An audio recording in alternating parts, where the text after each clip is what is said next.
हिमाचल प्रदेश को देवभूमि कहा जाता है। यहाँ की हर घाटी, हर गांव और हर शिखर पर देवता देवियों के मंदिर स्थित हैं। ये केवल पूजा स्थल ही नहीं, बल्कि गहन ऐतिहासिक, सांस्कृतिक और सामाजिक महत्व के प्रतीक है।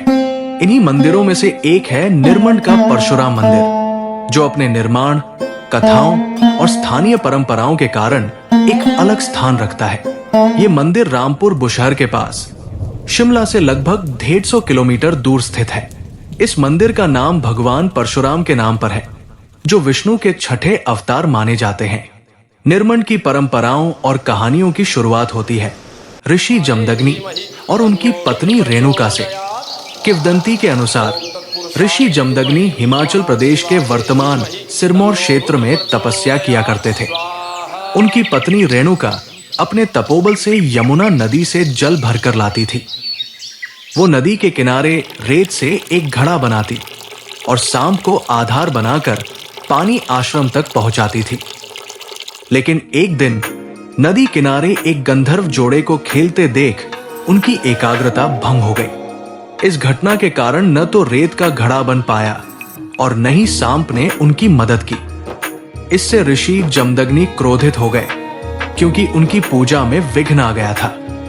उन्होंने अपने सबसे बड़े पुत्र परशुराम को रेणुका के वध का आदेश दिया। पिता की आज्ञा का पालन करते हुए परशुराम ने अपनी मां का वध कर दिया। इस घटना के बाद जब परशुराम ने अपने पिता से वरदान मांगा, तो उन्होंने मां रेणुका को पुनर्जीवित कर दिया। यद्यपि रेणुका पुनर्जीवित हो गई, परशुराम अपनी मातृहत्या के पाप से मुक्ति पाने के लिए व्यथित रहने लगे। अपने अपराध बोध और पश्चाताप के कारण उन्होंने पिता का आश्रम छोड़ दिया और हिमालय की ओर प्रस्थान किया। परशुराम अपने तपस्या और प्रायश्चित के लिए हिमालय के कई स्थानों पर गए और अंततः निरमंड में आकर रुके। यही वो स्थान था जहां उन्होंने तपस्या की और मां रेणुका की स्मृति में एक मंदिर का निर्माण कराया। ये मंदिर आज देवी अंबिका के मंदिर के रूप में भी प्रसिद्ध है। इस मंदिर में रेणुका की एक छोटी, लगभग 9 इंच की मूर्ति है, जो रेणुका झील के पास स्थित मंदिर की मूर्ति से मेल खाती है। परशुराम मंदिर हिमाचली वास्तुकला का एक अद्भुत नमूना है। ये लकड़ी से बना है और इसमें जटिल काष्ठकला के उत्कृष्ट उदाहरण देखने को मिलते हैं। मंदिर चारों ओर से बंद है और इसका एकमात्र प्रवेश द्वार है। मंदिर के गर्भगृह में भगवान परशुराम की 3 सिरों वाली मूर्ति स्थापित है। ये मूर्ति कश्मीर की तत्कालीन रानी अगरतला द्वारा स्थापित कराई गई थी। मूर्ति के मुख्य सिर पर तीसरी आग के रूप में हीरा जड़ा था, जो अब गायब है। मंदिर के परिसर में सदियों पुराने शिलालेख और प्रस्तर मूर्तियां हैं, जो तत्कालीन भव्यता और ऐतिहासिक महत्व को उजागर करती है। यहाँ भूंडा यज्ञ के दौरान देवी देवताओं के आभूषण और अन्य प्राचीन वस्तुएं प्रदर्शित की जाती हैं। इनमें समुद्रसेन के काल का एक स्वर्ण पात्र भी शामिल है। परशुराम ने अपने पापों के निवारण के लिए निरमंड में एक यज्ञ शुरू किया, जिसे आज भूंडा यज्ञ कहा जाता है। कहा जाता है कि प्रारंभ में इस यज्ञ में नरबलि दी जाती थी। ये परंपरा धीरे धीरे बंद हो गई, लेकिन भूंडा यज्ञ आज भी यहाँ आयोजित किया जाता है। भूंडा यज्ञ को हिमाचली संस्कृति में अत्यंत पवित्र माना जाता है। ये हर 12 वर्षों में आयोजित होता है और इसमें पूरे क्षेत्र के लोग भाग लेते हैं।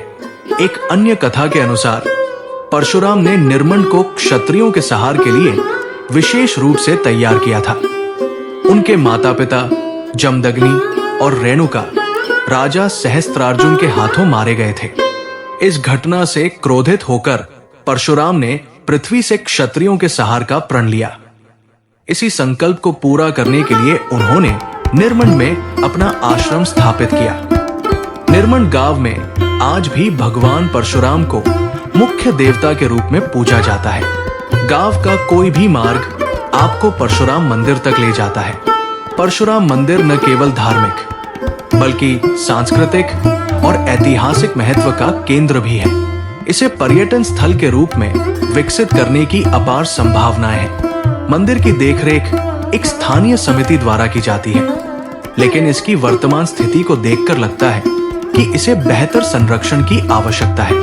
स्थानीय लोग सरकार से इस मंदिर और निर्मल गांव को ऐतिहासिक धरोहर घोषित करने की मांग कर रहे हैं। परशुराम मंदिर न केवल धार्मिक आस्था का केंद्र है, बल्कि ये हिमाचली संस्कृति, इतिहास और वास्तुकला का भी प्रतीक है। इस मंदिर और इससे जुड़ी कहानियां भारत की सांस्कृतिक विरासत को और समृद्ध बनाती है।